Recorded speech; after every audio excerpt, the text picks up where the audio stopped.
Halo anak kami kelas 8, bagaimana kabarnya? Sehat ya?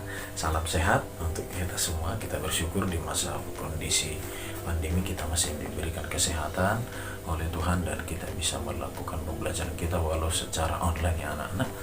Nah, hari ini kita membahas sebagai tujuan pembelajaran kita membahas tentang media penghantar komunikasi dalam pembelajaran kita prakarya. Kebetulan bab 2 ini membahas tentang teknologi informasi komunikasi ya. Kita maksimalkan pembelajaran kita salah satu melalui video ini, dan saya berusaha supaya video ini lebih bermakna lagi supaya kita bisa lanjutkan video kita. Nah anak-anak, pada pembahasan sebelumnya kita sudah membahas tentang perkembangan teknologi informasi komunikasi mulai dari zaman prasejarah sampai pada zaman sejarah. Di bangsa Cina ya, mereka sudah memakai kertas untuk menyampaikan informasi. Kalau zaman prasejarah masih memakai simbol pictorial pitch, gambar piktograf ya, gambar-gambar tulisan gambar gitu ya. Nah anak-anak, pada pertemuan kita ini kita membahas tentang media penghantar komunikasi apa saja yang digunakan oleh manusia ya pada saat zaman dulu untuk berkomunikasi satu sama lain. Bagaimana lengkapnya? Simak video berikut. Oke. Nah, anak-anak, kalau hari ini fokus kita membahas tentang media penghantar komunikasi ya. Komunikasi dari masa ke masa, karena perkembangan kemajuan dan teknologi, perkembangan komunikasi informasi juga sangat berkembang cepat ya anak-anak. Semenjak perkembangannya sangat besar, hampir semua orang sudah selalu bersamaan dengan teknologi komunikasi dan informasi. Nah, perkembangan alatnya juga mengalami perkembangan ya, berdasarkan rentang waktunya. Bisa kita kategorikan misalnya menjadi komunikasi masa lalu, kita sebutnya masa kuno, dan komunikasi masa modern. Nah, apa saja media komunikasinya sejak zaman prasejarah sampai zaman sejarah ya. Kalau kita lihat di masa kuno, yang pertama alat komunikasinya ada kentongan. Kalian tahu ya kentongan? Kalau pernah lihat di pos iskamling, itu dari bambu. Kemudian kalau ada sesuatu, misalnya ada bencana, ada hal-hal yang lain, misalnya kemalingan, langsung dibunyikan dengan dipukul ya. Kentongan dari bambu ya. Nah, kentongan kalau di Indonesia udah lama, dari kerajaan Demak katanya sudah ada kentongan. Di Surakarta juga udah ada, Gorontalo itu di Sulawesi, kemudian di Jogja. Jadi kentongan kan seperti yang saya sampaikan, itu memberikan informasi kepada masyarakat bahwa telah terjadi sesuatu atau bisa saja akan terjadi.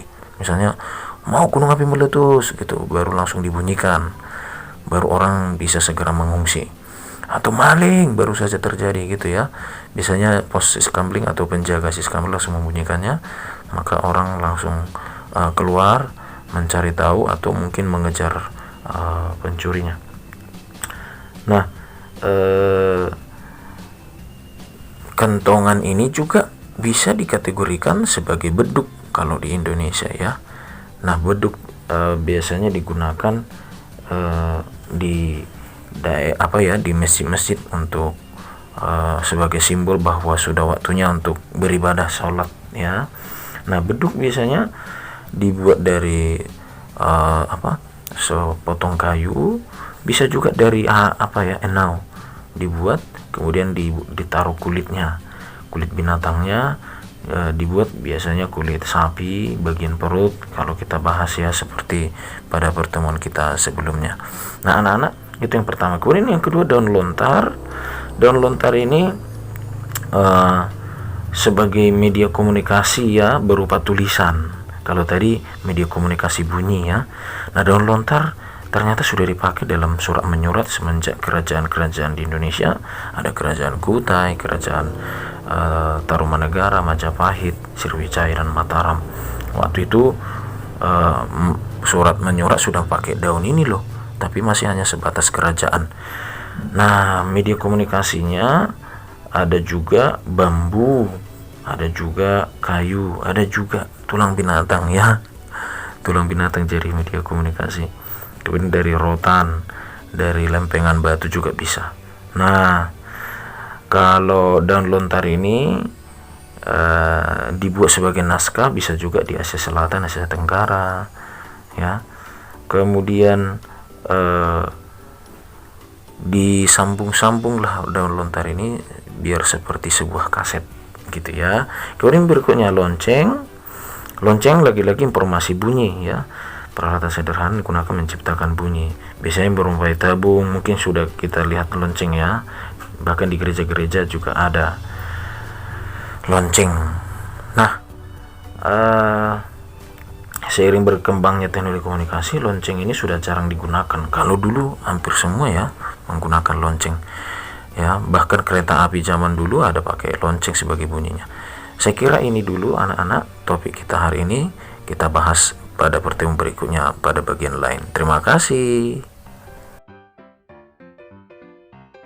Nah, anak-anak, saya kira lengkap ya, dan sudah bisa kalian pahami tentang media penghantar komunikasi yang seperti saya sampaikan tadi dalam video kita. Jadi ada beberapa media penghantar komunikasi yang mereka gunakan, dan itu sangat efektif pada masa mereka. Kalau kita gunakan sekarang, wah mungkin sudah kurang pas ya. Tapi sekarang begitu canggihnya internet nih, bahkan kecepatan internetnya pun kalian mungkin tahunya hanya 4G, tapi sekarang sudah ada 5G yang sudah dirilis di beberapa negara, misalnya seperti Cina, dengan kontrak bersama satu produk namanya handphone Huawei kalau nggak salah ya. Nah, itu dia alat-alat komunikasi yang digunakan pada zaman dulu dan sangat berbeda dengan zaman sekarang. Tapi untuk penghantar komunikasi dari zaman ke zaman saya kira sudah lengkap ya anak-anak. Baik, sampai di sini. Jika ada pertanyaan boleh nanti kita lanjutkan di Google Classroom kita atau di WA. Bye bye, sampai jumpa pertemuan berikutnya. Salam sehat.